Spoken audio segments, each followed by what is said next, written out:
Today, we bring you an inspiring speech by Jeff Bezos, the founder of Amazon and the Bezos Earth Fund.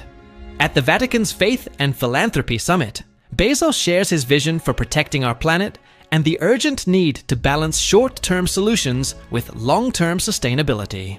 He emphasizes the interconnectedness of global challenges and the role of both faith and science in shaping a better future.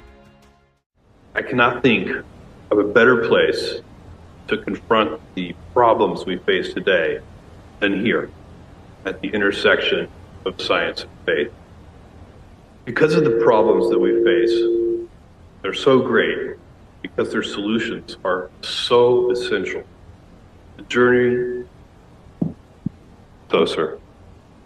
That's one of the problems we face. It's somewhat easier to solve.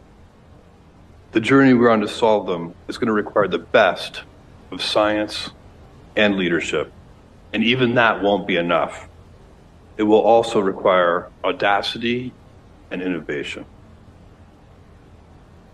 It requires a belief that we are here on Earth for a purpose. It requires that we act today for immediate needs, but also that we have our eyes on a further horizon, a horizon much longer than our time here on Earth. The task ahead is daunting. Some might even say impossible. But today, with the humility scaled to the proportion of the challenge, I would like to offer a few words of advice and even a couple of words of encouragement. Before we set in on the problems of today, I'd like to offer some encouragement from the challenges of the past, a recognition of the remarkable progress that we've already made.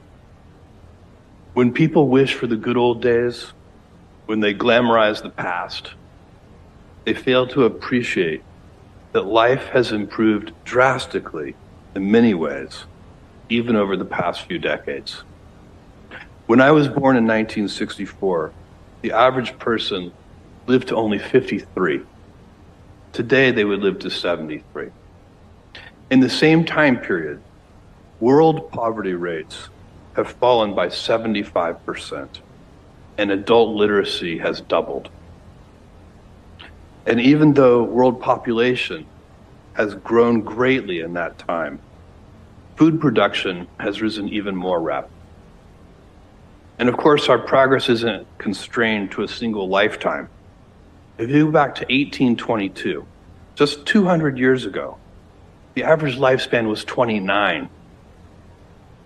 And 200 years ago, only 12% of people could read. Today, only 12% can't. In more recent years, technology has helped us make leaps and bounds. The energy efficiency of our transportation has improved fourfold in just the past 50 years. Computation efficiency has improved by a factor of many millions. And the cost of solar power, it has fallen 99% since 1979, when President Jimmy Carter installed solar panels on the White House roof for the first time. If we look back on our past with a watchful eye, what we see is a message of hope. We have been confronting challenges since we have been writing history, and we have always found the faith to rise above them. Nevertheless, once again, it is time to sit down, find our faith, and get to work. Because despite everything that those who came before us have already done, we still find ourselves in a world with astronomical need. Our past achievements must be used to inform today's problems, but not mask their reality. It is time once again to do what many will say is impossible. As we all know, in 2015, the world agreed to 17 Sustainable Development Goals for 2030. We gave ourselves 15 years. One would hope that we would find ourselves on track. Unfortunately, we are falling short on almost every goal. This year, the rising cost of food and fuel and fertilizer has been estimated to push another 100 million people below the poverty line. It's estimated that by the time we reach our 2030 deadline, half of the children graduating from school will do so without the skills that they need to succeed. Why is this happening? Why are we falling short? It's in part because we as a species have now grown to occupy every corner of our world, every crevice and peak explored and exploited. The pressure that we're placing on our natural world can no longer be ignored. Compared to the planet, humanity used to be small. Our impact was minor. But for some time now, we've wielded the power to cause significant impact to the planet. Consider the resources we use. Over the past 100 years, our use of natural resources has increased 20-fold. If we continue as we are, the next 100 years will be the same, another 20-fold increase in our tax on this planet. Just think, by the end of this short century, we will be using 400 times more natural resources and energy than we did in the year 1900. A year when we had already begun to fill our atmosphere with the byproducts of an industrial age. The Earth is a fragile thing, more fragile perhaps than it appears. I saw this firsthand last year when I had the privilege to see our home from space for the first time. I had been warned that the experience would change the lens through which I viewed the world, but I was not prepared for just how true that would be. Looking back at our home from up there, the atmosphere is so obviously tiny, finite. And at the same time, it was also the most beautiful sight that I had ever seen. That moment only deepened my faith that we must do everything we can to protect this place and preserve its beauty. My experience reminded me of something that the astronaut Jim Lovell said when the crew of Apollo 8 was circling the moon. Lovell looked back at the Earth and realized something important. I'd been hoping to go to heaven when I die, he said. Now I realize you go to heaven when you are born. Lovell was telling us all something crucial. Earth is a paradise, and we must protect it. His Holiness Pope Francis has emphasized the same theme in his encyclical when he refers to Earth as our common home and describes the imperative to care for it. So what do we do? How should we continue down this road of progress? Where should our priorities lie? I ask these questions because many people already have a goal, they have a cause, they have a solution, and they're passionate about it. They're ready to take up that torch and sprint down the path of progress, take it as far as they can. I applaud those people. It's important to be able to attack a problem with everything that you have in order to address the needs of others. But in order to make lasting, independent change and redefine what is possible for our planet and everyone living on it, we also must look deeper. We must examine how the problems of our time intersect with each other. And sometimes we must step slowly down the path. So I'll offer four ideas that I use to guide my own work. First, remember that we must do work at both timescales, the short term and the long term. We must address immediate needs and also work on laying foundations for a better future.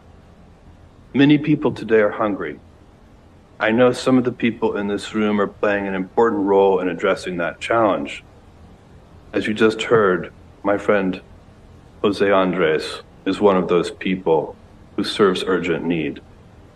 Lauren and I have been so lucky to be able to support him in his journey to feed the people who need it.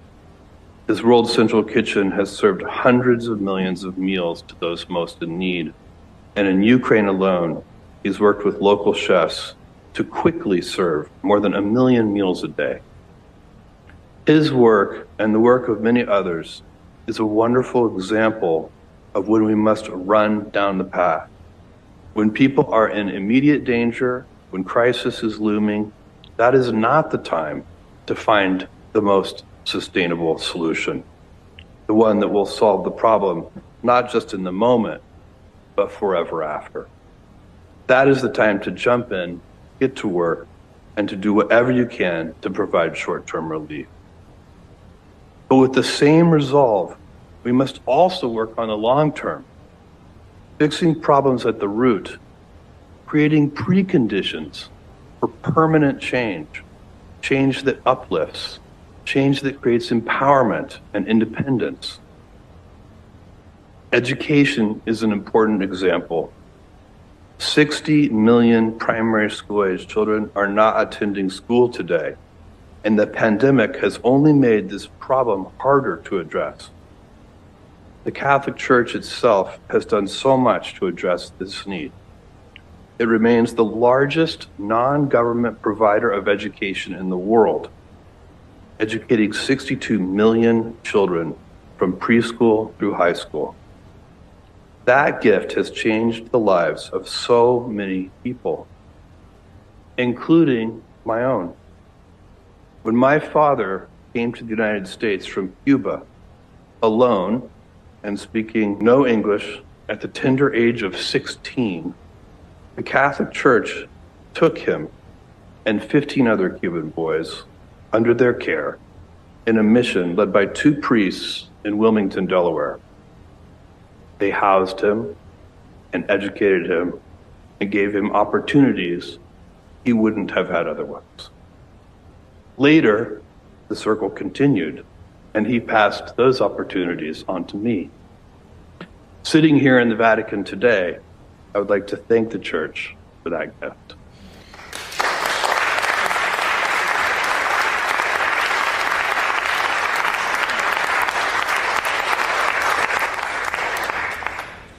My personal passion is for preschool education, where we've set up a $2 billion Day One fund to provide early education to disadvantaged children.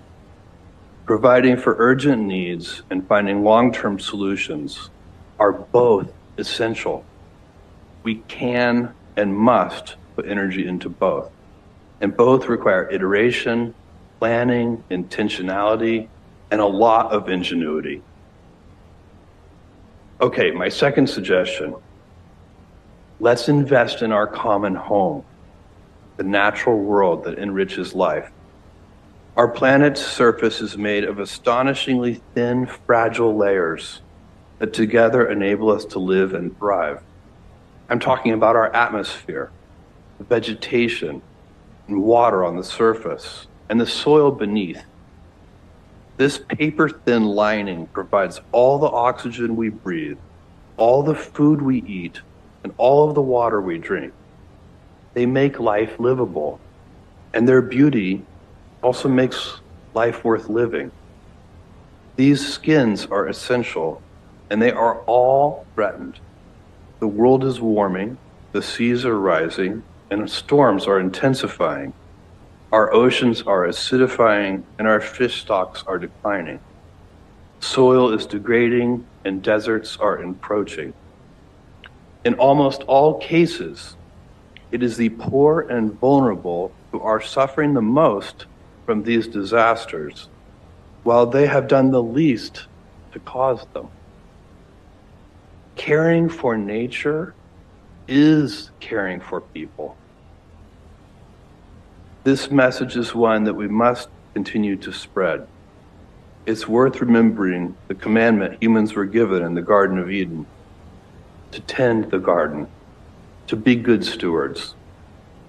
Faith groups have played a valuable role in spreading this message and can continue to do so. The passion and goal to care for our home must permeate our lives. At the Glasgow Climate COP last November, the Bezos Earth Fund committed $3 billion of grants to support nature in this decade. The money is for 3 tasks: to help conserve what nature we have left, to restore the nature we have lost, and to find new ways to feed people that preserves nature rather than harms it. We're focusing on geographies that are rich in carbon and biodiversity, where threats are great, and where local communities can be a central part of the solution. One critical location is the forests of the Congo Basin.